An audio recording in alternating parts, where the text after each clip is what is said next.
There's two subclasses of duelists, each having different abilities to help them frag out and get space. Those two classes are your movement duelists and your flashing duelists.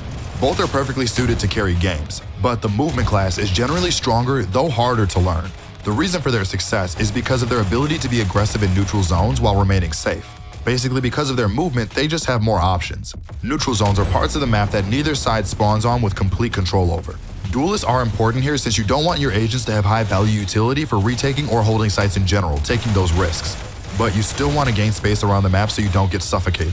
If it feels like there's nothing your team can do and you just get stomped wherever you are, that's a sign that you're probably not doing enough. Here, being creative impacts the role greatly, as each different agent has unique different ways to finding windows into the defense. If you want to be the aggressive playmaker for your team, then this role is perfect for you. Now, even though the duelist role is less reliant on their team to make plays, that doesn't mean that communication is not important for them. I would argue that one of the greatest differences between a good duelist and a great duelist is the way that they help their team help them. Confidence and a willingness to be outgoing goes a long way in Valorant, but for duelists, it can make or break the player.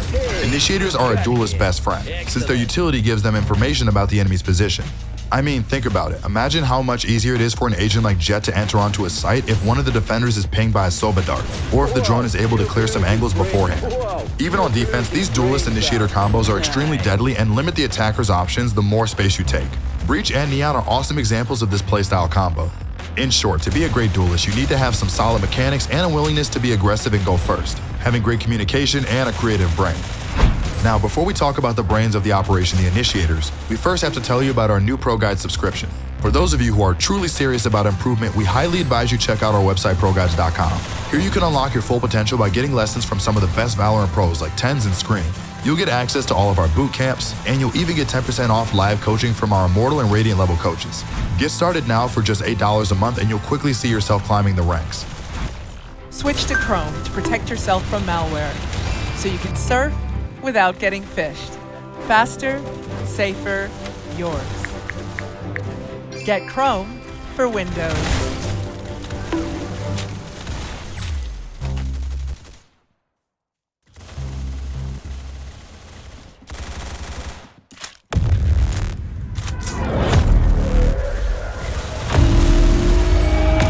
Some people like to talk into microphones.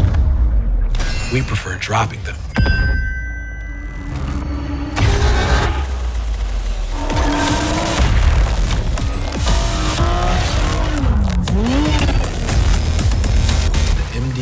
Type S, a new era of premium performance.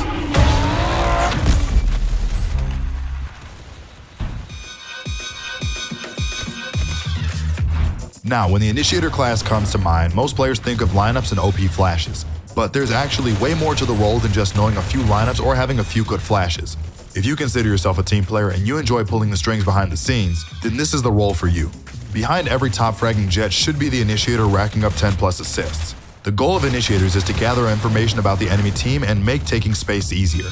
Now, don't get me wrong, some good lineups are always helpful for not only knowing exactly what your utility is revealing, but also to make sure you get max value from that utility.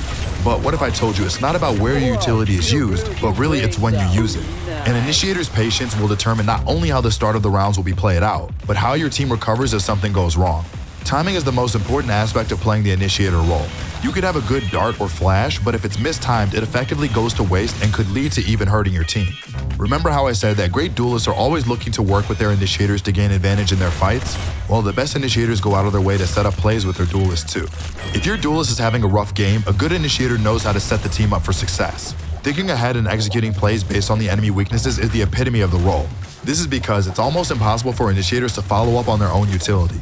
If you were to dog or drone into a position by yourself and clear it, by the time you walk to where the utility ended, the enemy might have already moved into that position. So, since no one was able to capitalize off your utility, you lead yourself into a trap.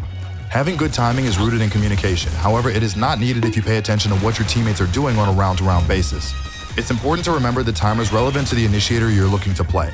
An excellent example of this would be Sova's dart. Sova starts the round with one charge of his recon bolt, and after it is used, he doesn't have it back for 40 seconds. Use this information well. If you go slow, you can use it for free, but by the time your team is going for a hit, you will want to have it back. A well-informed team will always be better off than a team whose